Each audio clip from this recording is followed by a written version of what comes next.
All right, good morning, everybody. It's your boy Akeem, and welcome to today's vlogs. Got a lot of work for you guys today with many scout reports on players headed towards the 2017 NFL Draft.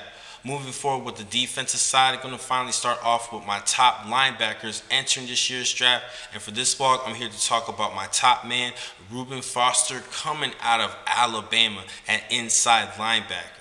Now remember this kid coming out of high school, in prep high school. He was actually one of the top players entering college football coming out of high school, and the top inside linebacker coming from Auburn, Alabama. Actually first committed to the Auburn Tigers before decommitting and joining the Alabama Crimson Tide, and I do understand why. They've been actually developing a lot of high prospects entering previous NFL drafts. Now this is a good stud coming out of high school. He actually started off his first couple of seasons on the bench as a backup, but then finally getting a starting role in 2015, in which he did register 73 tackles to go along with 9 pass breakups, second on the team. And in this past season, he did have 113 tackles and 13 tackles for loss, getting first team All-American honors and the Dick Butkus Award winner given to the nation's top linebacker, and he had a stellar season.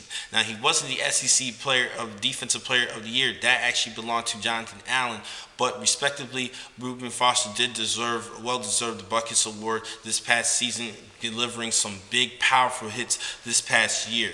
Now, let's talk about his strengths and weaknesses. First, his strengths: he does have great broad shoulders at 6'1", 240 pounds, and I mentioned he can deliver the big hit, and he's definitely showed a lot of great showmanship this past season, being all over the field with a great aggressive attitude, an aggressive motor, delivering, like I said, some big hits. He can even cause some fumbles, and he was a missile on the field, which I did like most about him. And due to the fact that he had such an intimidating presence on the field, that actually was a huge advantage for the Alabama Crimson Tide defense, because it already set up a bad mindset against opposing offenses, which is a great thing. Now, he is going to be entering the NFL, so it's most likely not going to be the same thing, but because of his presence on the field, he will be recognized, and he will be on everybody's depth chart as far as scouting him when you play against him at the next level. I think this is a great athlete.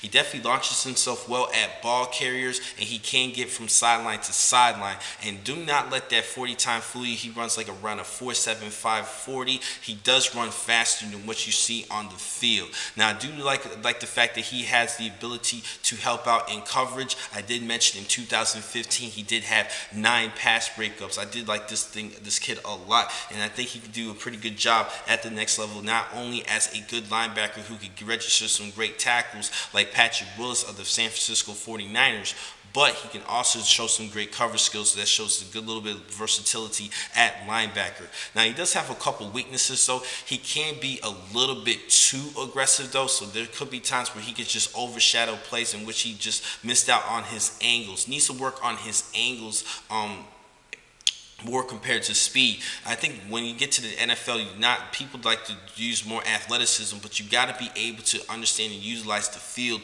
pretty well, and understanding how to use angles to get to ball carriers better, in making the good combination with speed. And I think he definitely has plenty of time to learn that at the next level. I see this kid has a lot of skills. Now, I mentioned his cover skills. He does have good cover skills. He can help out in coverage, but there are times where he sometimes can bid to the eyes of the quarterback. When you're dealing with a good, nifty quarterback who can shift his eyes and draw his attention away from where he's trying to target as far as passing, that could be a little bit of a dangerous situation for Reuben Foster. But I still think this is a pretty good player for you guys to watch. I do see him, I evaluating him as a first-round pick. And I forgot to mention one last thing. One biggest concern is what happened at the scouting combine. Showed that he had a little bit too much of an ego, in which he kind of went to the doctors, and it's pretty much was like telling him, do you know who I am, trying to show that he shouldn't really to be too much in evaluation. And because a lot of people were concerned with the minor injuries he did suffer in 2016, he kind of showed his butt a little bit too much at the scout combine with the doctors, and that's why he actually got kicked out. But I don't really think it's too big of a deal. I don't really think it messed up his draft status. I do still see him as a solid first-round pick. One team in particular that I am looking at is the Washington Redskins at pick number 17. They could use some help at linebacker, and he could be that guy to fill in that void.